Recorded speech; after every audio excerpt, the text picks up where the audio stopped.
스마트머니의 선택입니다. 오늘도 김종효 애널리스트 나오셨습니다. 안녕하세요. 네, 안녕하십니까? 네, 먼저 이머징 불안감이 다시 부각되고 있는 것 같습니다. 신흥국 지표들이 조금 안정권을 보이다가 다시 조금 불안해지고 있는 것 같은데 현재 상황 어떻게 보십니까? 일단 어제 글로벌 증시의 조정 이유가 우크라이나 얘기였죠. 근데 우크라이나 관련된 얘기가 결국은 전쟁으로까지 가지만 않는다면 뭐 크게 시장 미치는 영향력은 제한적입니다. 그러면 또 우리 시장의 위험이 없어진 거냐, 이머징 마켓과 관련된 위험이 없어진 거냐, 이 부분 지켜봐야 되는데 저는 우크라이나 관련된 그 사항들이 어떻게 보면 약간 분명히 침소봉대된 측면이 있다. 그렇게 본다고 하더라도 이머징 마켓에서 나타나고 있는 전반적인 위험을 무시하면 안 된다라는 생각을 기본적으로 가지고 있는데요. 먼저 준비된 그림을 보시면 최근에 이제 지표 기준으로 봤을 때는 분명히 안정되고 있는 것이 사실입니다. 특히 이제 CDS 같은 경우에는 고점 대비해서 봤을 때 1월 말에 기록했던 고점 대비해서 봤을 때 분명히 안정이 되고 있죠. 이 CDS라고 하는 게 크레딧 디폴트 스왑, 즉 신용이 붕괴되는 것을 일종의 이제 거래로 돈 거래로 하는 건데요. 말 그대로 이제 부도 위험을 측정하는 거라고 봐야 되겠죠. 그래서 고점 대비해서는 분명히 낮아졌고 버냉키 발언이 처음 있었던 2013년 5월 6월 그다음에 8, 9월 달 이렇게 그 이머징 마켓 불안감이 커졌던 시기에 고점을 넘지 않았으니까 어느 정도 안정된 모습을 나타내고 있는 게 아니냐라고 우리가 착각을 할 수 있습니다만 지금 이게 정상 수준이었던 5월 달, 작년 5월 달과 비교해 봤을 때 수치 기준으로 거의 2배에 달하고 있는 겁니다. 그러니까 지금 CDS는 중요한 게 고점 대비해서 얼마나 빠졌냐 이게 중요한 게 아니라 절대 레벨이 어디에서 어디까지 올라가느냐가 좀 더 중요하다는 거죠. 그러니까 지금은 레벨 자체가 올라간 겁니다. 레벨이 올라갔다는 얘기가 뭡니까? 이 크레딧 디폴트 수업이 올라갔다는 얘기는 그만큼 부도 위험이 올라갔다는 얘기거든요. 그러니까 지금 고점 대비해서 내려와서 극도의 위험에서 조금씩 벗어나는 것은 사실입니다만 전반적인 부도 위험은 레벨이 분명히 높아지고 있다. 그래서 이머징 마켓 전반적인 위험이 다시 한번 확산되게 되면 이 고점을 넘어서 다시 한번 위험한 수준까지 언제든지 갈 수 있다. 그러니까 여기서 출발하는 것과 여기서 출발하는 것은 아예 다르다라는 거죠.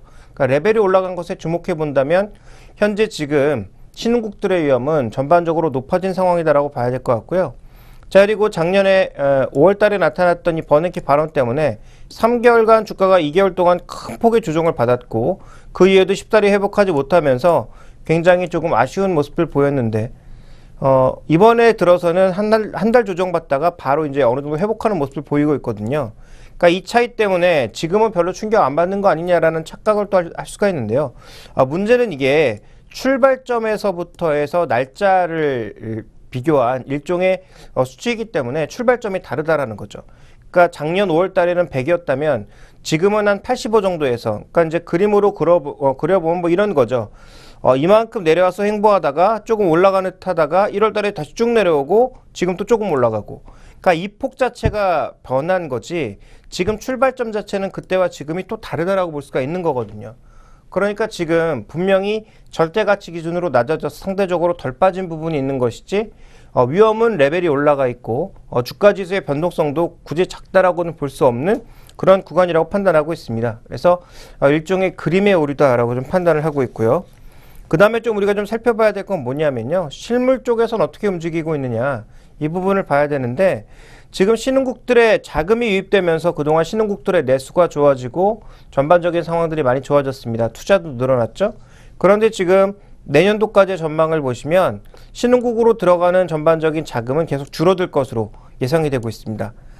신흥국들의 GDP가 전반적으로 늘어난다는 걸 생각해 본다면 절대 금액이 계속 줄어든다는 얘기가 되겠죠. 방금 위에 보이는 숫자들은 GDP 대비 퍼센테이지거든요. 그러니까 절대 금액으로 봤을 때 이들의 GDP가 계속 늘어난다라는 고려해 봤을 때 비율이 점점 작아진다라는 것은 늘어난 GDP 금액만큼 똑같이 유지가 돼야 금액도 유지가 되거나 늘어나는 건데 비율이 작아지고 있으니까 오히려 더 빠른 속도로 감소하고 있다라고 보시면 될 것 같고요.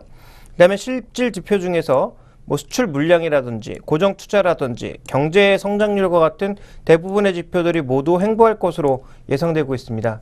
그러니까 이머징의 전반적인 성장 강도 자체가 줄어든 것을 또 하나 우리가 좀 살펴볼 수 있는 그런 상황이죠. 그래서 신흥국들의 지금 살펴보게 되면 흔히 슈퍼리치들이라고 부르는 부호들이 과거처럼 신흥국으로 들어가서 뭐 부동산을 산다든지 투자 자산을 산다든지 주식을 산다든지 이런 투자를 할 만한 여건은 분명 아니라고 보여지고 있고요. 모 외신에 의하면 최근에 슈퍼리치들은 이머징 쪽에서 물린 것을 어떻게 빠져나오느냐를 고민하고 있다라고 뉴스가 올라올 만큼 신흥국에 대한 시각은 많이 안 좋아져야 되는 건 사실입니다. 또 여기서 이제 굳이 긍정론을 얘기하고 싶으신 분들은 이런 얘기 하겠죠. 한국은 그들과 다르지 않느냐. 맞습니다. 분명히 그들 국가, 우리가 흔히 이머징이라고 부르는 인도네시아라든지 인도라든지 그들 국가를 폄하하고자 하는 게 아니라 분명히 1인당 GDP라든지 발전 강도 이런 건 다르죠. 경쟁 강도도 분명히 다를 거고요. 근데 중요한 건 뭐냐면 그들이 어쨌든 이머징한 하나로 묶여 있다라는 거죠. 그래서 외국인들의 시각으로 봤을 땐 여전히 한국을 선진국으로 바라보진 않는다. 그래서 이머징 내에서 최근에 또 올라온 뉴스가 중국을 팔고 한국을 사라라는 그런 뉴스도 나오고 있습니다만 최근에 우리나라에 투자하고 있는 외국인들이 그렇게 움직이지 않고 있기 때문에 결국은 그런 얘기에 포커스를 맞추기보다는 아직까지는 외국인들이 여전히 이머징 마켓을 그렇게 선호하지 않는다. 오히려 별로 외국인들에게 좋은 평가를 받고 있지 않은 인도가 신고가를 내고 있거든요. 그러니까 인도가 신고가가 나고 있는 이유는 그럼 뭐냐? 그러니까 인도는 왜 사고 있는 거냐? 그런 부분들에 대한 연구가 좀 더 필요하다고 보여집니다. 그래서 인도가 신고가를 내고 있기 때문에 다른 시장 다 죽쓰고 있는데 이머징 마켓이 좋다라고 얘기하는 것 엄청난 오버고요. 인도가 좋아지고 있는 이유는 인도의 정책 때문입니다. 지금 외국인들을 배려하고 외국인들에게 점점 투자 제한이나 규제 같은 것들을 풀고 있기 때문에 그쪽으로 외국인 자금들이 들어가면서 이런 기대감에 의해서 올라가고 있는 거지, 이 기대감이 또 정치적인 불안정성으로 한 번에 꺾이면 인도에서 또 돈이 또 폭발적으로 빠져나올 겁니다. 그러니까 인도 올라간다고 해서 지금 이머징 마켓이 좋아질 거다, 다른 시장도 좋아질 거다라고 예측하는 것 자체가 제가 보기엔 굉장히 어리석은 행동이고요. 그래서 이머징 마켓의 전반적인 흐름은 분명히 외국인들의 선호할 만한 위치는 아니라고 봐야 될 것 같고요. 또 하나 이제 우리가 좀 살펴봐야 될 건 결국은 미국, 그다음에 ECB, BOJ와 같은 이런 선진국들에서 돈을 더 풀 건가 안 풀 건가 이 부분인데요. 여러 번 언급드렸지만 전반적인 FRB의 성향은 지금 분명히 예전보다는 분명히 긴축적으로 돌아섰습니다. 과거 이쪽에 많이 이사들이 있었다면 이제는 이쪽으로 좀 더 무게가 쏠리고 있는, 즉 매파 쪽으로 무게가 쏠리고 있는 부분이고요. 그리고 지금 MBS나 국채 매입을 꾸준하게 줄여나가는 것을 현재 경기 상황이라면 멈추지 않을 것이 거의 분명해 보이는 게, 과거 사례를 보시면 연준의 기준금리의 결정은 단 한 번도 방향을 쉽게 바꾼 적이 없습니다. 드라마틱한 무언가가 나와야 방향이 바뀌거나 유지하거나 이런 식으로 갔거든요. 그래서 IT 거품이 붕괴되고 나서 한참 있고 나서야 이제 전체적으로 긴축 완화 정책이 시작됐고요. 그 다음에 또 긴축을 시작할 때는 한 1년이 넘는 기간 동안 꾸준하게 금리를 올리면서 시장을 압박했고요. 반대로 글로벌 금융위기 때는 금리를 또 제로 수준까지 낮추면서 현재까지 비이성적으로 길게 유지하고 있는데, 금리는 지금 당장 올리진 않겠지만 금리 올리기 전까지 어찌됐든 굉장히 빠른 속도로 그 자산 매입을 걷어갈 것이기 때문에 현재 진행되고 있는 전반적인 흐름도 강도도 유지될 것이다. 그렇다면 풀렸던 자금이 당연히 선진국으로 돌아가는 것도 우리가 인정을 해야 될 것 같고요. 또 하나 오늘 그 피셔 총재라고 하는 부총재가 얘기를 했죠. 어찌 보면 그 굉장히 그 이스라엘 총재도 지내고 어제 옐런 총재보다 더 경험도 많고 버냉키의 스승이라고 불릴 만큼 유명한 사람인데, 이 양반이 오늘 인터뷰한 내용을 보면 이미 긴축 정책은 시작됐다라고 얘기를 하고 있습니다. 그러니까 과거처럼 다시 진짜 미국 경제가 폭락한다 이런 개념이 아니라면 완화 정책으로 돌아서지 않는다라는 것을 이미 밝혀주고 있거든요. 그래서 시장에서는 오히려 옐런보단 피셔 총재를 더 입을 주목하고 있고, 이 사람이 키맨이 아닌가, 이 사람에게 키워드를 맞춰야 되는 게 아닌가라고 주목하고 있는데, 이 양반이 이런 얘기를 한 것을 보면 미국 경기가 정말 갑자기 급전직하지 않는 이상 현재 진행되고 있는 긴축 의지는 쉽게 바뀌지 않을 거다, 좀 이렇게 봐야 될 것 같습니다. 그래서 이런 여러 가지 상황들을 고려해 본다면 유동성의 흐름도 마찬가지고요. 또 전반적인 그 이머징의 성장 강도라든지 이머징의 성장 능력이라든지 이런 것들에 대한 의구심은 해외 시장 쪽에서 여전히 나타날 수밖에 없고, 또 하나 중요한 건 정치 일정까지 맞물려 있다는 거죠. 그러니까 여러 가지 복잡한 상황들 때문에 여전히 선진국을 선호하는 그런 분위기가 상반기 내에는 이어질 수 있다, 이렇게 봐야 될 것 같습니다. 네, 말씀해 주신 것처럼 굉장히 여러 가지 불안 요소가 좀 있는 것 같은데요. 그렇다면 앞으로도 이머징 국가의 불안정성 더 확대될까요? 아마도 좀 그렇게 봐야 될 것 같아요. 조금 전에 말씀드렸다시피 이 정치적인 일정들이 상반기 내에 막 몰려있기 때문에 일정에 따라서 어느 정도 불안정성을 탈 수가 있고요. 또 하나 중요한 건 지금 선진국만 그 양적 완화를 축소하고 있는 게 아니거든요. 그러니까 선진국 쪽에서는 풀었던 돈을 빠르게 옥죄고 있는 상황이지만 준비된 그림을 보시면 이미 신흥국들도 자신들에게서 빠져나가는 돈을 막기 위해서 최근에 금리를 무제한적으로 막 올리고 있습니다. 그러니까 이게 결국은 독이 될 수 있거든요. 그러니까 이들의 경기가 지금 그렇게 좋은 상황도 아닌데다가 금리를 이런 식으로 막 끌어올리게 되면 결국은 금리 때문에 통화 가치가 지켜지고 어느 정도 자금이 빠져나가는 것을 막을 수는 있겠지만 큰 조류를 막을 수는 없고요. 또 하나의 부담 요인은 뭐냐면 이들이 이미 재정수지나 경상수지가 많이 적자국인 가운데 해외 자금으로 돈이 다시 돌아가다 보니까 결국은 이들의 그 곳간에 돈이 비는 거거든요. 그러면 곳간이 비어있는 가운데 기준금리를 계속 올려버렸으니까 갖고 있는 빚에 대한 금리, 이자는 점점 많이 줘야 되거든요. 그러니까 이들 스스로도 지금 긴축 정책을 쓰고 있습니다. 그러니까 선진국이 지금 긴축 정책을 써서 돈을 걷어가고 있는데 이들도 긴축으로 돌아서고 있단 말이에요. 그러니까 글로벌 시장의 경기 부양을 위해서는 그동안 G20이 공조하면서 대부분 돈을 다 푸는 기조로 갔거든요. 그래서 유럽 풀고 미국도 돈 풀고 일본이 마지막으로 돈을 풀었고 그다음에 다른 여타 국가들도 서로 뭐 이 달러 수업 같은 것들을 하면서 추가적인 유동성 공급할 수 있는 그런 통로들을 열어놨고 굉장히 많은 유동성 통로들을 열어놨었는데 이제는 그런 통로들을 하나씩 다 닫고 있단 말이에요. 오히려 돈을 자유롭게 넘나들었던 것을 우리 쪽에서 돈 빠져나가면 우리 망하니까 돈 나가면 안 돼. 뭐 이런 식으로 자꾸 막아두고 있는 상황이란 말이죠. 그러니까 이런 그 부분들이 변화가 우리가 좀 주목해 볼 만한 상황이 아닌가. 그래서 최근에 그들만의 리그가 형성되고 있는 게 뭐 남아메리카는 남아메리카끼리 모여서 자기들끼리 뭐 통화 수합을 한다든지 아니면 우리나라는 이미 뭐 일본과 통화 수합을 뭐 예전에 체결했고 또 중국과도 체결을 했었고요. 근데 이런 식으로 이제 계속 블록화가 되고 있단 말이죠. 그러니까 이런 부분들이 또 부담스러운 요소로 작용을 하고 있고요. 그 다음 살펴봐야 될 건 이들이 조금 전에 언급드렸던 대로 중국과 러시아, 사우디, 그 다음에 아랍에미리트 정도를 제외한다면 대부분 경상수지 흑자국이 아니란 얘기죠. 그래서 조금 전에 살펴봤던 것처럼 물어야 될 이자가 많은 재정수지 적자국이기도 하지만 경상수지 적자국이 대다수라는 겁니다. 동남아시아 주요 국가들 전부 경상수지 적자로 돌아섰고요. 최근에 물론 뭐 개선되고는 있지만 경상수지 적자의 폭을 줄이고 있는 거지 흐름이 좋아지고 있는 건 아니고 중국이나 러시아, 사우디, 아랍에미리트연합 같은 이들 국가의 흑자 폭이 워낙 커서 전체 이머징 마켓을 보면 마치 흑자를 보이고 있는 것 같고 거기에다 이제 가장 또 이머징 국가 중에서 큰 형이라고 볼 수 있는 한국이나 대만 이런 국가를 첨가하면 더 폭이 커지겠죠. 근데 그렇지 않은 국가들이 대부분이라는 겁니다. 그러니까 그렇지 않아도 경제 성장 속도가 그렇게 빠르지 않을 것으로 보고 있는 상황에서 기타 신흥국들 중에 여전히 위험한 국가들이 많기 때문에 이런 국가들에 대한 부담감은 여전히 좀 높다라고 봐야 될 것 같고요. 그 다음에 좀 우리가 살펴봐야 될 건 이들 국가의 경기 선행지수. 그러니까 경기 선행지수가 반드시 뭐 100% 맞는 건 아니지만 말 그대로 경기 선행지수라고 하는 건 경기에 앞서서 움직이는 몇 가지 지표들을 전부 인덱싱한 거 아니겠습니까? 지수한 건데요. 준비된 그림을 보시면 전체적으로 지금 대부분 국가에서 모두 100을 하회하고 있습니다. 그러니까 지금 100이 넘어가는 국가 별로 없거든요. 그러니까 100을 하회하고 있다는 건 앞으로도 안 좋아진다라는 얘기가 되겠죠. 그러니까 그 중에서 가장 특이한 게 인도가 가장 먼저 빠르게 좀 악화되고 있는 상황에도 불구하고 인도 주식을 외국인들이 계속 사는 것은 조금 전에 말씀드렸던 대로 정책 기대감에 불과하다. 그리고 일부 종목의 상승세에 불과하다. 그러니까 인도 경제 자체는 별 볼 일 없는데 인도 증시에 상장되어 있는 특정 기업에 대한 외국인들 매수가 쏠리면서 나타나고 있는 현상이다. 이렇게 봐야 될 것으로 판단하고 있습니다. 그래서 전체적인 이머징 경제에 대한 시각은 여전히 조금 싸늘하다라는 판단으로 우리가 미루어 본다면 결국은 이머징 마켓에 대한 앞으로의 변수도 뭐 그렇게 좋지 않다. 앞으로도 성장 강도가 좀 낮아질 가능성이 높다. 이렇게 봐야 될 것 같습니다. 네, 다소 안정되는가 싶었던 이머징 마켓. 위기감이 아직은 좀 불씨가 꺼진 것 같지 않습니다. 좀 장기적으로 갈 가능성도 있는 것 같은데요. 그렇다면 이런 이머징 마켓 불안이 우리 증시에는 어떤 영향 미칠까요?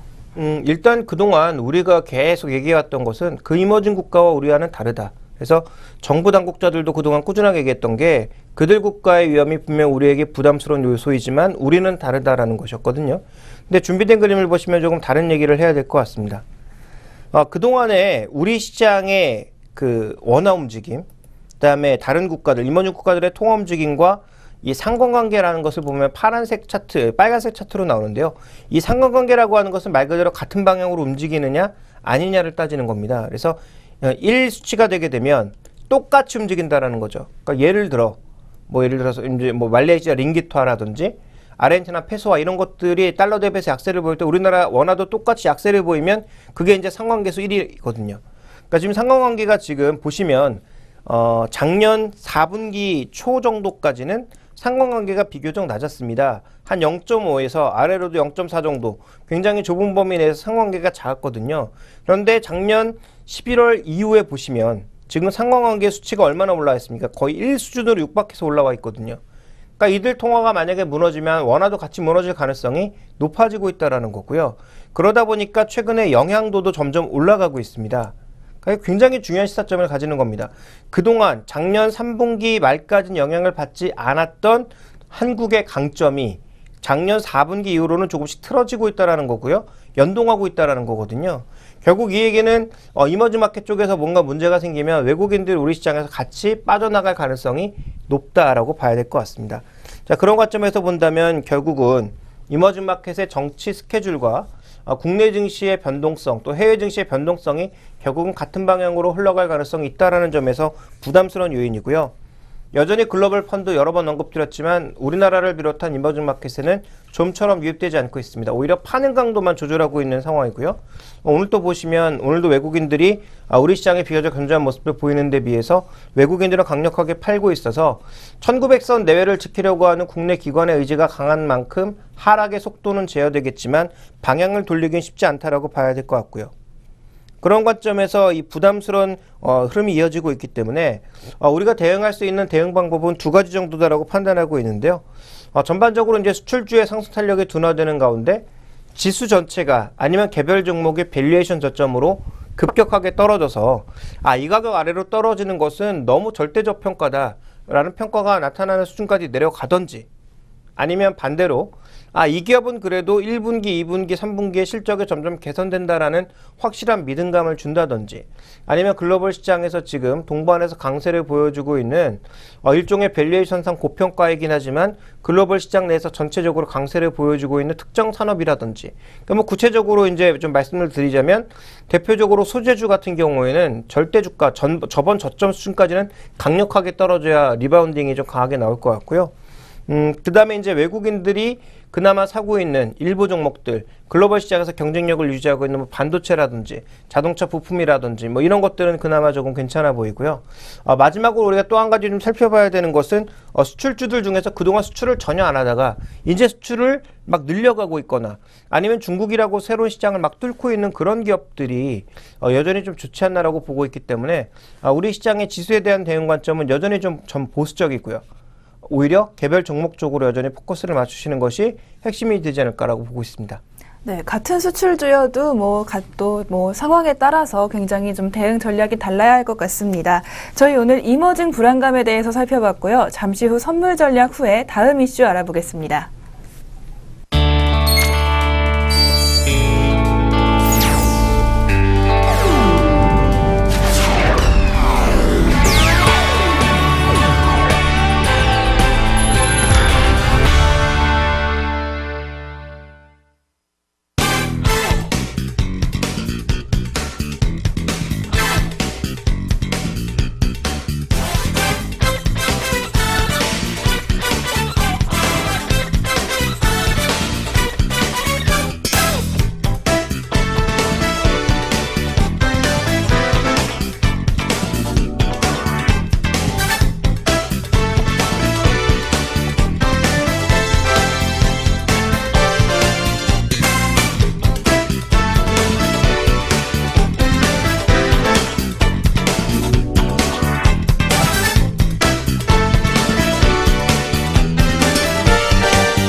오늘의 선물 전략 알아보는 시간입니다. 오늘도 매해눈 전문가님 모시겠습니다. 안녕하세요. 예, 안녕하세요. 네, 이번 주 정말 많이 뵙습니다. 목소리도 정말 반가운데요. 먼저 어제장과 이어서 살펴본다면 어제 만기일이 끝나고 오늘 상황 어떻습니까? 예, 어저께 같은 경우는 3월물에 대한 그동안 쌓아뒀던 선물의 매도 포지션, 그리고 풋옵션, 이 매수 포지션이 엄청난 금액으로 쌓여 있었기 때문에 이거에 대한 수익을 극대화하기 위한 지점으로 갔는데 제가 저번 주 초부터 351.10이 선물 종가가 될 거라고 계속 말씀을 드렸는데 351.05로 끝났죠.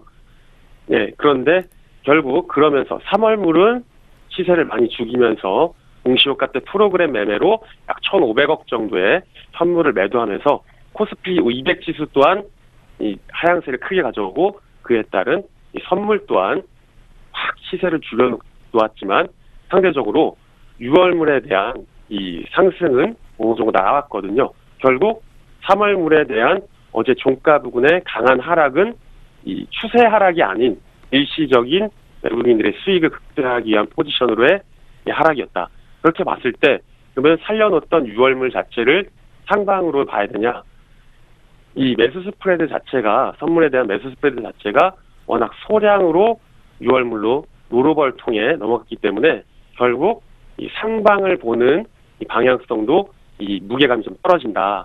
그렇기 때문에 오늘 같은 경우는 이 전일에 강한 하락에 이 밑단 자리를 올라서지 못하면 메인의 선물 매수세가 강하지 않기 때문에 그리고 선물 매수세가 강하지 않고 더군다나 선물에서 대장주들이 거의 대부분의 대장들이 많은 하락을 보이고 있기 때문에 아무리 선물에서 동반 매인과 기간의 동반 선물 매수세가 나와도 이 상승은 제한적일 수밖에 없다라고 말씀을 드렸는데 결국 이 그제의 종가 부분을 이 몸통 하락 부분의 밑단을 넘지를 못하다 보니까 여전히 이 선물에서의 수급 자체의 방향성과 선물에서의 상승폭이 제한이 맞물리면서 결국 시세를 주지 않는 이 지리한 장이 계속 이어지고 있습니다.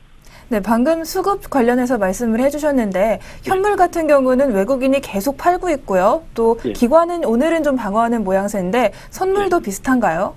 선물 같은 경우는 지금 대부분의 지금 외국인 매도 상위 종목들의 대부분이 뭐 삼성전자, SK하이닉스, 포스코, S-오일, 네이버 등 우리가 그냥 이름만 들으면 아는 대장주들이 전부 다 외국인 매도 상위 종목에 올라가 있습니다.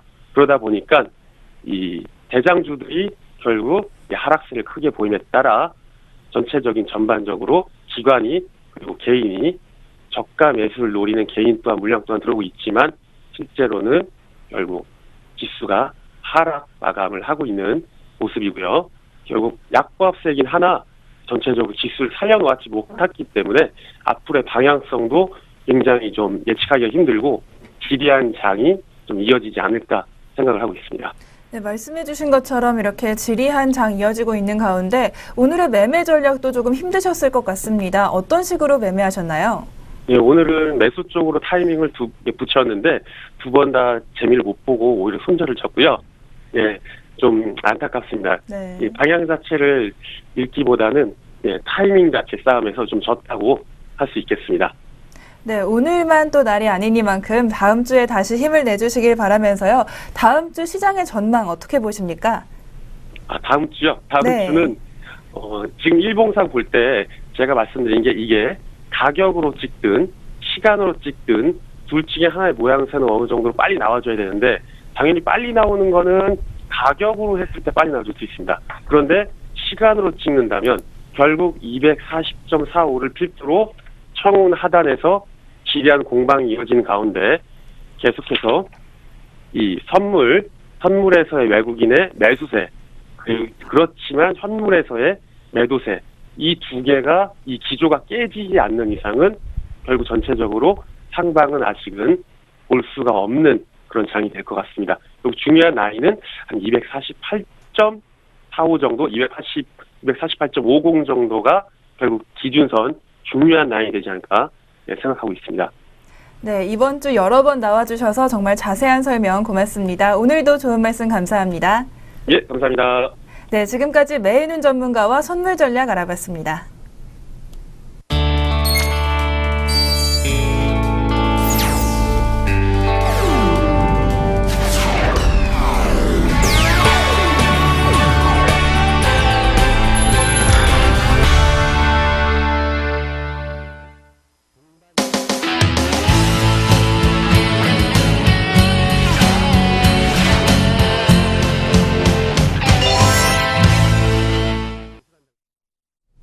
다음 이슈는 최근 불거지고 있는 중국 위기설입니다. 아침에도 좀 설명을 들었는데요. 중국 불안감이 정말 실체가 있다 없다 말이 참 많은데 어떤지 참 궁금합니다. 중국 불안감 실체 어떻다고 보시나요? 한마디로 헛소리입니다. 중국이 불안하다라는 것은 중국이 불안한 건 다른 거 다 볼 필요 없습니다. 지금 현재 중국의 불안감은 중국 정부가 통제력을 잃으면 그것이 뭐 경제에 대한 통제력이 되었든 기업에 대한 통제력이 되었든 아니면 소수민족에 대한 통제력이 되었든 중국 정부가 그 어떤 것이라도 상실하게 되면 그때는 경제지표 모든 거 상관없이 저는 중국에 대해서 굉장히 부정적으로 볼 겁니다. 근데 정부의 통제력이 여전히 살아있다면 밖에서 아무리 떠들어 봐야 중국은 자신의 길을 묵묵하게 갈 뿐입니다. 그래서 저는 지금 뭐 외신에서 이렇게 떠들어대고 있는 중국 위기설의 실체는 어떻게 보면 계속 중국을 견제하고자 하는 뭐 해외 쪽의 요인이라고 보고 있고요. 실제로 이제 중국 내에서 나타나고 있는 여러 가지 현상 중에서 우리가 좀 주목해봐야 되는 것은 중국의 최저임금이 올라가기 시작하면서 중국에서 얻는 해외 기업들의 이점이 점점 줄어들고 있다는 거죠. 그러니까 그런 관점에서 오히려 언론 쪽의 공격이 좀 심화되고 있는 것이 아닌가 이렇게 좀 판단하고 있고요. 그 파버라고 부르는 이제 닥터둠이라고 부르는 이 마크 파버 같은 경우에는 지금 무슨 얘기까지 하고 있냐면 중국의 경제 성장률이 4%대로 줄어들 거다. 뭐 이런 식의 얘기까지 하고 있는데요. 실질 성장의 개념에서 그러니까 물가를 제외한 실질 성장의 개념에서는 저는 뭐 그 정도 성장을 동의를 하고 있습니다만 명목 성장이 그 정도로 줄어들 거다라고 판단하고 있지는 않습니다. 아직까지 중국의 금융 그리고 중국의 기업의 70% 정도를 국가가 점유하고 있기 때문에 앞으로 점점 국가의 점유율이 줄어들고 민간의 흐름이 커지면서 버블이 많이 커지기 시작한다면 그건 분명히 경제 요소가 되겠지만 아직까지는 그 정도 수준은 아니라는 거죠. 그래서 저는 지금 나타나고 있는 중국 위기설은 모두 헛소리다라고 먼저 결론부터 말씀드리고 싶고요. 왜 그런지를 조금 살펴보게 되면 일단 수출 지표 굉장히 안 좋았죠. 수출 지표 안 좋았을 때 제가 어떤 얘기를 드렸냐면 시장의 예상치보다 너무 안 좋게 나왔기 때문에 분명히 충격을 받을 겁니다. 근데 그날 하루 충격받고 그 다음부터 중국의 금융시장은 굉장히 견조하게 버텼습니다. 그 이유가 뭐냐면 준비된 그림을 보실 필요가 있겠는데요. 지금 선진국향 수출은 견조하다라는 거죠. 그러니까 선진국 수출은 크게 변하지 않았는데 보니까 전체 수출이 크게 약화되었고요. 전체 수출 중에서 뭐가 약화되었느냐? 홍콩과 싱가포르로 나가는 수출이 약화됐습니다. 자, 이 얘기는 역으로 뒤집었을 때 지금 우리가 얘기하는 수출 증가율이 전년 동월비를 보는 거거든요. 작년 같은 기간의 차이를 보는 거라서 미국처럼 똑같은 날 똑같은 일수를 계산하고 있지 않은 그러니까 휴일의 이동에 따라서 음력에 따라서 휴일이 바뀌고 일하는 일수가 바뀌는 계절적인 요인을 고려할 수밖에 없는 한국과 중국의 경제지표에서는 분명히 변동성이 나타날 수밖에 없는 구간인데 여기서 더 특징적인 게 홍콩, 싱가포르의 움직임, 작년 2월달, 3월달의 움직임이 얼마나 가파랐는지를 보실 필요가 있습니다. 지금 퍼센테이지로요. 전년 대비해서 뭐 7, 80%가 늘어나는 그런 모습 보였거든요. 이 비정상적으로 늘어난 거. 그래서 이때 외신들이 다 뭐라고 지적했냐면 이거 조작이다. 지표 조작이다. 그리고 실제로 어느 정도 중국의 지표 조작이 있었습니다. 그래서 어떤 식으로 조작했냐면 3, 4월 달에 수출할 상당수 물량을 2월, 3월 달에 미리 옮겨놓고 홍콩으로 옮겨놓고 마치 수출이 된 양. 그래서 홍콩에 있는 법인들에게 수출을 밀어내기 위해서 마치 지표가 좋아진 것처럼 부풀리는 그런데 나중에 어차피 3, 4월 달에 다시 급락하는 것이기 때문에 3, 4월 달에 수출될 물량을 미리 당겨서 갖다 놓는 거에 불과했거든요. 그러니까 이런 식의 지표 조작하지 마라 그래서 실제로 홍콩이나 싱가포르 법인으로 나가는 그런 물량들을 미리 당겨놓는 그런 수출 주문의 변경을 정부에서 통제하니까 다시 바로 제자리 왔습니다. 그러니까 이번에 수출 주문의 약화가 전체적으로 모든 지역의 수출이 다 다운되는 것이 아니라 오히려 선진국향 수출은 나쁘지 않았고 그동안 작년에 워낙 강했던 홍콩, 싱가포르 향 수출 주문이 급감했다라는 거죠. 그러면 수출 주문 하나만 가지고 지금 중국이 마치 망할 것처럼 얘기하는 것은 오버라는 것이고요. 자, 그다음에 최근에 또 지적되고 있는 게 뭐냐면 그림자 금융에 대해서는 저도 뭐 불안한 부분이 충분히 있다라고 인식하지만 채권 가지고 또 걸고 넘어지고 있습니다. 또 채권 중에 국채가 아니라 중국 국채가 아니라 중국의 회사채 가지고 걸고 넘어지고 있거든요. 줄도산한다. 뭐 이런 얘기 나오고 있는데 뭐 줄도산할 수 있습니다. 왜냐하면 그것은 제가 보기에는 분명히 중국 정부가 정하는 범위 내에서 중국 정부가 범하는 산업 내에서 이루어질 것이다라고 저는 보고 있고요. 또 질서 있게 이루어질 거다라고 판단하고 있는데 왜 그런 판단하고 있냐면 자, 이제 준비된 그림을 보시죠. 중국의 채권 총 발행 물량과 함께 회사채가 전체 어느 정도의 비중을 차지하고 있는지를 반드시 보실 필요가 있겠는데요. 2013년 기준으로 회사채 전체 발행액이 전체 채권 발행액의 20%가 채 안 됩니다. 그럼 그 중에서 지금 문제가 되고 있는 게 전체 채권이 다 문제가 되고 있는 거냐? 그렇지 않습니다.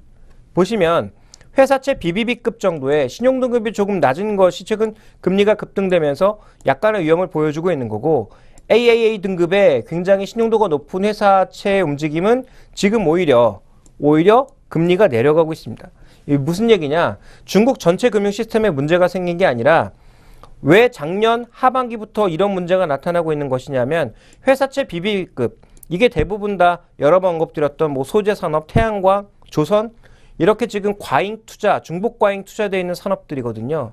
여기에 이제 하반기에 중국 그 은행권에서 뭘 했냐면 대출을 금지시켰습니다. 신규 대출을 금지시키고 기존 대출을 환수하는 그런 대책을 펼쳤거든요.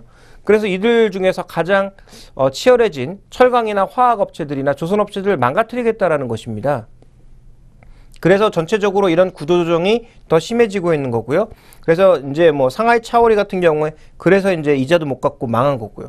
왜냐하면 그동안 계속 채권 차환 해가지고 손실났던 것을 외부 차입으로 막아왔는데 그걸 못 해주니까 이제 망한 거죠. 결국은 이게 첫 번째 타자가 됐으니까 그 다음 타자 분명히 나올 거예요. 벌써 나왔고요. 그래서 앞으로 줄줄이 나올 가능성이 있는데 이게 뭐 각종 산업으로 모두 퍼져나가면서 확대되는 그런 경우라면 부정적이겠죠. 근데 제가 말씀드렸다시피 중국 정부가 통제 가능한 산업 내에서의 구조조정을 위한 구도인 만큼 제가 보기엔 충분히 중국 경제가 해결할 수 있을 정도의 타격이다. 그래서 시장에 미치는 영향은 제한적일 거다라고 봐야 될 것 같습니다. 그래서 지금 이 두 가지 문제를 가지고 중국을 공격하는 것은 굉장히 어설프다라고 보고 있고요. 또 하나 이제 긍정론자들의 얘기가 뭐냐면 지금 이렇게 조선업이라든지 철강, 화학업체들 중국에서 다 쓸어 넘어지면 결국 우리나라 기업들이 거기 가서 많이 팔 수 있지 않을까라고 착각을 또 하고 있는데요. 그것도 대단한 착각이죠.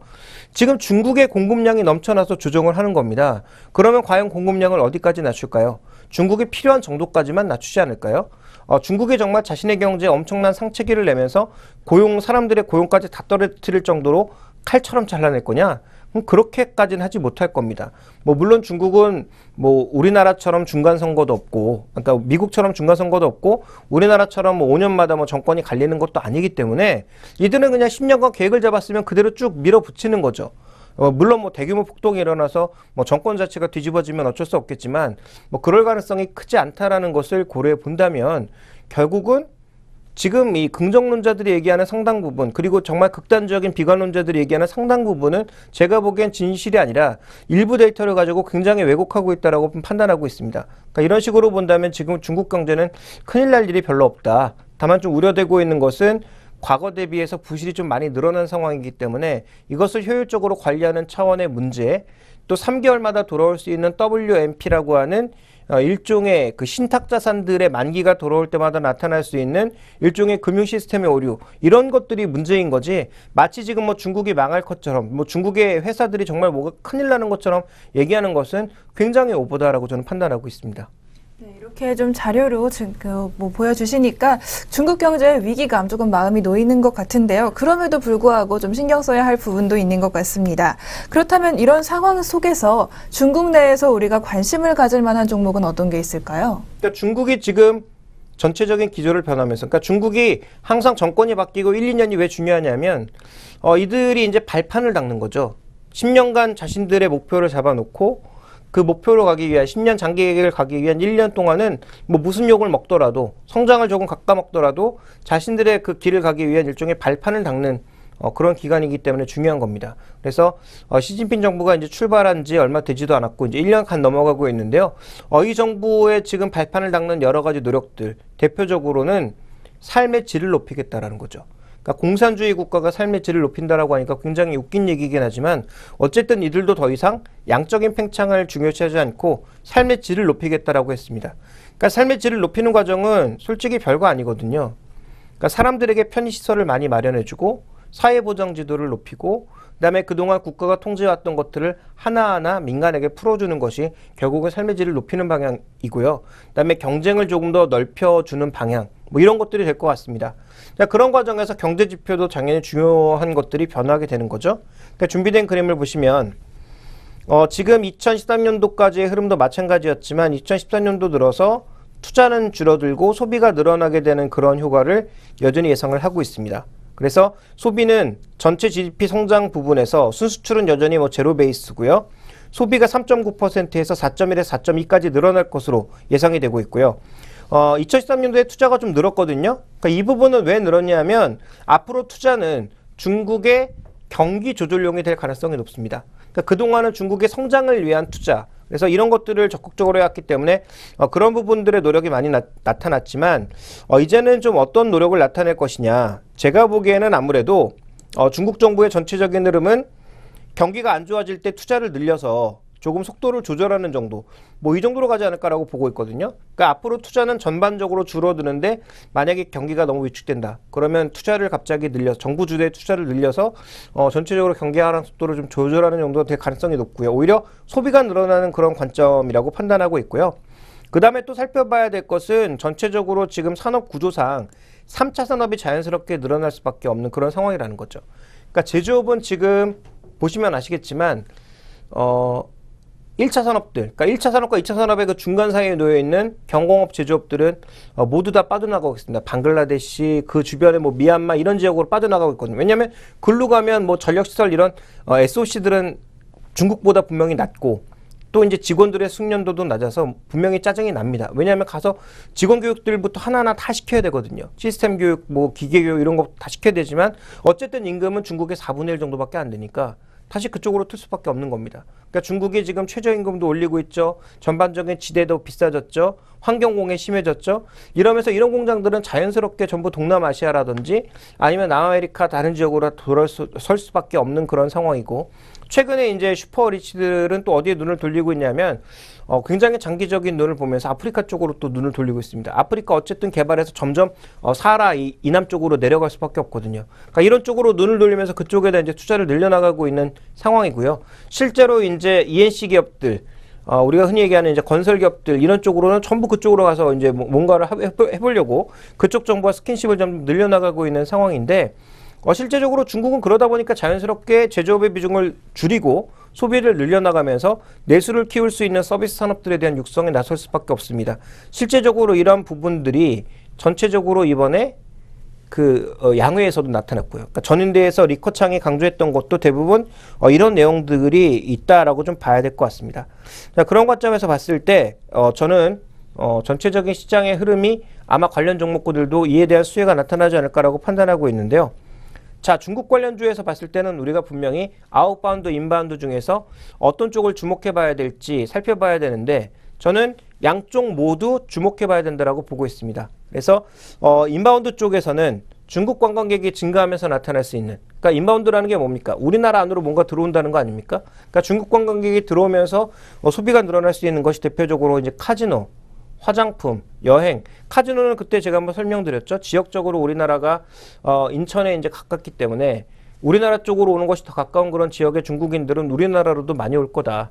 물론 마카오가 더 크고 더 화려하고 더 이제 잘 되는 산업이 있긴 하지만 우리나라 쪽도 영종도 쪽에 이제 좋은 카지노들이 많이 들어오게 되면 외국인 전용 카지노들이 들어오게 되면 그쪽에 카지노뿐만 아니라 숙박 관광까지 겸할 수 있는 다양한 시설들. 그래서 아마 그쪽에 계획상으로만 놓고 보게 되면 향후 마리나라든지 그래서 우리가 흔히 그 외국에서만 봤던 요트 시설을 포함한 굉장히 다양한 유락 시설들이 들어설 가능성도 충분히 좀 제기가 되고 있다라고 봐야 될 것 같고요. 자, 그런 관점에서 이제 좀 봐야 될 것이고 여전히 중국 관광객들이 우리나라 들어오면 선호하고 있는 이 화장품 같은 것들 이런 것들도 주목해 볼 필요가 있는 거고 또 이제 보시면 아시겠지만 최근에 이제 중국에서 우리나라로 온 사람들 굉장히 자주 오는 사람들이 많아지고 있기 때문에 관광객들이 이제 과거처럼 단체 관광객으로 안 옵니다. 왜냐하면 단체 관광객으로 오면 뻔하거든요. 돌아다니는데 뻔하고 그다음에 들려서 물건 사라고 강요하는 거 뻔하거든요. 그러다 보니까 정말 가족 단위로 혹은 뭐 친구 단위로 이런 식으로 소규모로 와서 우리나라에서 다니는 사람들이 늘고 있고요. 그런 사람들이 오히려 최근에 어떤 식으로 다니고 있냐면 관광회사에 가서 우리나라 관광 상품을 이용하는 경우도 늘고 있습니다. 그러니까 이런 식의 흐름을 본다면 뭐 여행 관련주들의 전반적인 흐름도 개선될 가능성이 충분히 있지 않나라고 보고 있고요. 그 다음에 반대로 그동안 우리가 중국을 제대로 뚫지 못했다가 지금 중국을 뚫어 나가고 있는 그런 산업들이 뭐냐면 엔터테인먼트와 모바일 게임입니다. 그래서 엔터테인먼트는 뭐 다 아시겠지만 가수를 기준으로 많이 진출하면서 이들의 라인업 증가에 따른 중국 수익이 일본 정도만 증가해줘도 지금 엔터테인먼트 대부분 회사들의 이익의 절반 이상이 늘어날 수 있는 거죠. 이익의 50%가 늘어난다는 건 대단한 겁니다. 그래서 이런 부분들을 주목해 볼 필요가 있을 것 같고요. 뭐 오늘도 뉴스를 보니까 JYP의 뭐 가수 2명이 중국의 뭐 프로그램의 뭐 MC가 되었다 뭐 이런 얘기도 나오고 있던데 이런 식으로 점점 그동안 중국 사람들을 영입해가면서 육성해왔던 국내 매니지먼트의 전반적인 흐름들이 중국 쪽으로의 진출은 앞으로도 늘어날 가능성이 높고요. 또 하나 이제 중요한 건 국내 방송사들이 성공시켰던 일종의 프로그램 포맷도 계속 해외로 수출하고 있거든요. 이와 관련된 기대감까지도 우리가 같이 고려해 볼 필요가 있다. 이렇게 좀 보고 있고요. 모바일 게임 같은 경우에는 중국에 지금 뭐 다 아시겠지만 스마트폰을 사용하는 사람들이 아직도 중국 전체 인구의 23%에서 24% 정도입니다. 그러니까 그 정도 기준이라면 중국의 총 13억 인구 중에 한 3, 4억 명 정도가 아직까지 이용하고 있고 나머지는 이용하지 않는 거거든요. 그러니까 이런 사람들 다 이용할 가능성은 없다라고 봐야 되겠죠. 뭐 물론 저 멀리 뭐 사천 지방에 산속에 있는 사람들이 스마트폰 뭐 사서 쓸 일이 뭐가 있을까요? 거기까지 망이 들어갈 것 같지도 않고요. 그래서 그런 관점으로 본다면 전부 다 이제 스마트폰을 쓸 일은 없겠지만 최소한 절반 정도까지는 갈 가능성이 있다라고 본다면 거기다 스마트폰을 파는 건 뭐 중국 업체들, 뭐 삼성전자들, LG전자 뭐 치열하게 치고받겠죠. 거기에 주목하는 것이 아니라 그들이 이용할 콘텐츠. 그래서 중국인들이 기본적으로 게임 같은 거 좋아한다라는 것을 고려해 보면 여기에 진출할 수 있는 대형 모바일 게임사들 주목해 볼 필요가 있을 것 같고요. 자, 마지막으로는 이들의 소비가 증가하면서 소비도 질적으로 증가합니다. 그래서 그동안은 뭐 차를 사거나 아니면 전자제품을 살 때 뭐 중국 제품들만 샀다면 아니면 중국 제품을 사더라도 비교적 가격이 싼 제품을 샀다면 이제 중국 제품을 사도 비교적 하이엔드 쪽, 그 다음에 자동차를 사더라도 비교적 좋은 제품, 그리고 좋은 그 옵션이 들어가 있는 차량을 선택할 가능성이 높다라는 거죠. 그래서 우리가 이쪽에 특화되어 있는 자동차 부품이나 IT 부품 같은 것들은 상대적으로 경쟁에서 좀 자유롭다는 겁니다. 그러니까 우리가 일본을 생각해 보시면 되는데요. 초기에 그 일본 전자제품이 우리나라 그 일종의 럭셔리 시장을 휩쓸었죠. 거의 뭐 다 장악했습니다. 그러니까 우리나라도 똑같이 80년대만 하더라도 일본 전자제품을 갖고 있으면 동경의 대상이었습니다. 예를 들어서 뭐 샤프 TV라든지 소니 TV 이런 거 갖고 있으면 정말 동경의 대상이었거든요. 돈 많구나 막 이런 식의 인식이 있었는데 지금 어떻습니까? 소니 TV 갖고 있으면 저 구린 걸 왜 가지고 있느냐? 전 세계 시장에서 오히려 점유율도 떨어지고 서비스도 제대로 안 되고 뭐 저런 걸 뭐하러 보느냐라는 시각이 강해질 정도로 한국 제품들이 일종의 프리미엄 제품으로 올라왔죠. 그러니까 중국도 마찬가지의 역할을 그대로 갈 거라는 거죠. 그런데 중요한 것은 그 TV 안에 들어가는 부품 중에서 중국이 쉽게 대체할 수 없는 부품들이 분명히 있고요. 자동차도 마찬가지입니다. 뭐 물론 보쉬라든지 더 좋은 제품들 갖다 쓰면 되겠지만 거기 제품들은 가격이 우리나라 제품 부품들에 비해서 너무 비싸거든요. 그러면 보쉬라든지 더 큰 회사들의 부품들을 대체할 수 있는 한국 부품들의 사용 가능성은 자연스럽게 증가할 수 있다는 관점에서 글로벌화되고 있는 글로벌 IT 부품과 IT 자동차 부품사들에 대해서는 저는 여전히 좀 긍정적인 시각을 가져야 된다라고 보고 있습니다. 네, 지금까지 중국 관련해서 업종 소개해 주셨는데요. 뭐 인바운드가 좋다, 아웃바운드가 좋다 이렇게 나눌 것이 아니라 그 중에서도 이렇게 좀 나눠서 좋은 종목 찾아보시면 좋을 것 같습니다. 네, 바로 이어서 오늘의 종목 간단하게 살펴보겠습니다. 오늘은 대한항공 가져오셨는데요. 최근에 가장 주목할 만한 투자 포인트 어디에 있습니까? 그러니까 이제 대한항공 같은 경우에 투자 포인트는 크게 보시면 두 가지로 나누면 될 것 같습니다. 여객 부분과 화물 부분이거든요. 그러니까 여객은 제가 보기엔 여전히 안 좋고 화물 부분은 그나마 조금 개선점이 있다 정도가 가장 중요한 첫 번째 포인트고요. 두 번째 포인트는 그룹 구조 개편입니다. 그래서 최근에 뭐 아시는 분들은 아시겠지만 이 한진그룹이 예상외로 좀 큰 그룹이었습니다. 그래서 자식이 4명 있었는데 자식 4명에게 모두 나눠줬거든요. 첫째에게 대한항공을, 둘째에게 중공업을, 셋째에게 한진해운, 넷째에게는 메리츠 금융그룹을 줬습니다. 4명이 나눠 가졌는데 실제로 이제 가장 먼저 망가진 게 한진해운이거든요.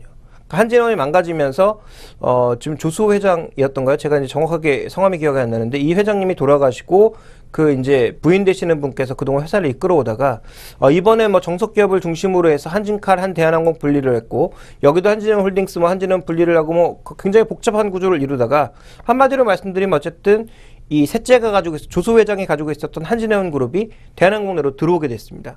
그러니까 이런 그룹 구조조정 개편을 과연 시장에서 어떻게 바라볼 거냐. 이 두 가지 문제가 핵심인데요. 먼저 앞부분을 보시면 준비된 그림에서 나타난 것처럼 여객 수요 증가율은 별로 좋지가 않습니다. 마이너스로 돌아서면서 저가항공의 상당 부분을 좀 뺏기고 있는 상황이에요. 그런데 지금 항공 쪽은 인천공항으로 놓고 봤을 때도 출발점이 나쁘지가 않고요. 대한항공의 전체적인 흐름을 봤을 때도 별로 나쁘지가 않습니다. 항공화물 자체도 증가율 수준으로 보면 증가하고 있고 환적화물, 즉 교체해서 다시 나르는 그런 화물의 전반적인 흐름도 증가하고 있는 그런 양상이고요. 또 하나 이제 중요한 것은 운임인데 운임이 미주 쪽이나 유럽 쪽이나 바닥을 찍고 서서히 좀 돌아서는 모습을 나타내고 있단 말이에요. 그런데 실제로 전체 매출에 차지하는 비중은 항공 화물이 작지만 이익 비중에서는 60%를 차지하고 있습니다. 그러니까 항공 화물 쪽에서 좋아지면 여객 부분에서 조금 안 좋아지더라도 분명히 좋아질 수 있는 여지가 있다는 관점에서 실적 측면에서는 시장에서 좀 관심을 가지고 있는 것 같고요. 실제로 지금 GDP 증가율과 여객 수요 증가율을 비교해 보시면 여전히 GDP 증가율이 우리나라가 5% 아래에서 놀고 있는 가운데 여객 수요 증가율은 높은 수준이기 때문에 결국은 아직까지 성장 여력은 충분하다라고 봐야 될 것 같고 그 다음 살펴봐야 될 건 그동안 죽을 썼던 일본과 미국 노선 이런 쪽에서 최근 어떤 흐름을 보여주고 있냐면 장기적으로 미리 이제 예약하시는 분들에 한해서 아시아나항공과 대한항공도 상당폭 할인을 적용하는 그런 페이지들을 많이 만들어내고 있습니다. 그러니까 그런 관점에서 여객 수요도 이제 좀 서서히 바닥을 친 거 아니냐. 그러니까 실적적인 측면에서만 본다면 어느 정도 조금 개선될 여지가 충분히 있지 않느냐. 이런 시각들이 좀 나오고 있습니다. 네, 대한항공 앞으로 좀 주목할 만한 그 포인트들 짚어주셨는데요. 그렇다면 지금 투자해도 괜찮을까요? 밸류에이션만 놓고 보게 되면 분명히 투자가 가능한 영역이다라고 보고 있습니다. 그래서 준비된 그림을 보시면 그 PBR 밴드상 지금 장부가치 아래로까지 내려갔다가 반등이 나타나고 있는 상황이거든요. 그러니까 추가적으로 더 올라가기 위해서는 왜 장부가치 아래까지 떨어졌겠습니까? 적자, 실적 때마다 적자였고 거기다가 또 돈을 썼습니다. 한진해운에 돈을 갖다 바쳤거든요. 3천억 정도를 갖다 바쳤는데 저게 형제회사라고 갖다 주는 거야 라고 봤더니 그 형제라서 준 게 아니라 이 기업을 오히려 가져오려고 지금 그동안 선투자를 한 게 아니냐 이런 시각이 나오고 있는 거죠. 그래서 저는 향후 투자 관점에서 두 가지입니다. 실적은 최소한 바닥은 쳤다. 다만 빠르게 좋아질지는 잘은 모르겠다. 그래서 목표 수익률을 만약에 실적에만 포커스를 맞춘다면 제가 보기엔 높게 잡을 수가 없는데요. 만약에 한진해운그룹까지 흡수를 해서 좀 더 그룹의 파이가 커지고 한진그룹의 전반적인 추이가 커지는 그런 방향으로 나가는 거라면 그땐 얘기가 좀 달라질 수 있는 거죠. 그러니까 그런 관점에서 봤을 때는 장기 투자도 좀 가능하지 않을까라고 보고 있기 때문에 어떠한 관점으로 투자하느냐에 따라서 시각은 다르게 볼 필요가 있겠고요. 제가 보기에 지금까지의 이제 대한항공의 역사상 상반기가 주가가 비교적 강했습니다. 그래서 만약에 투자를 하신다면 지금이라도 조금 투자를 하시는 게 맞고요. 일단 상반기에 한 번 정도 주가 고점 형성됐다라고 생각이 되면 매도를 했다가 한진해운그룹과의 시너지 효과를 보면서 비중을 더 늘려나갈 건지 더 사야 될 건지를 고민하시는 게 적절한 전략이 되지 않을까라고 보고 있습니다. 네, 장단기 투자 전략을 좀 다르게 가져가라는 말씀 해주셨고요. 네, 저희가 오늘 스마트머니 선택에서 준비한 소식은 여기까지입니다. 오늘도 김종효 애널리스트님 좋은 말씀 고맙습니다. 네, 지금까지 스마트머니의 선택이었습니다.